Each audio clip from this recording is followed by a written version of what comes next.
Hello mga kapuso, Faith Da Silva here, and today we are going to play the Name Drop Challenge.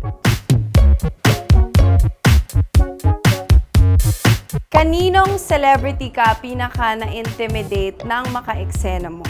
Walang iba po kung hindi si Direk Albert Martinez. Napakakaba kasi hindi lang siya artista kung hindi isang director din.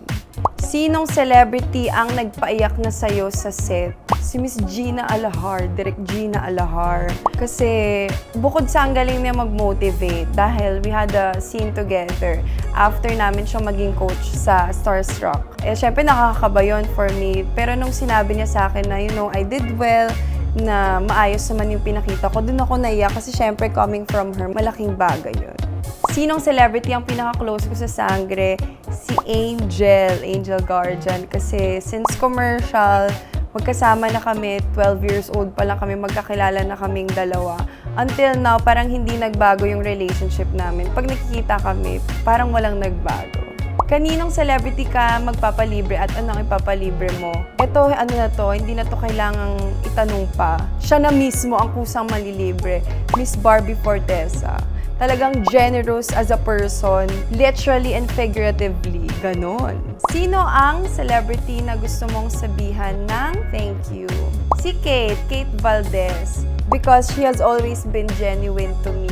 Yung friendship namin, very low maintenance. At saka masarap kasama si Kate. Palagi lang nakatawa. If given a chance, kaninong buhay ang gusto mong matry? Siyempre, Marian Rivera, hello. Gusto ko maging perfect, no? Sinong actor ang dream mong maging leading man? Dennis Trillo, yes. Grabe yung mga mata niya. Talagang kapag umaarte siya, sobrang expressive. Grabe. Sinong celebrity ang nagbigay sa'yo ng magandang life lesson? At ano ito? Si Miss Irma Adlawan.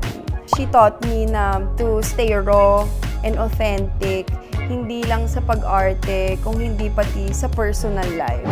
You can follow GMA Network's social media accounts on Facebook, Twitter, YouTube, and syempre TikTok. And you can also follow me on my social media accounts, Instagram, Faith Da Silva _, Facebook page, Faith Da Silva, and my TikTok, Faith Da Silva 29.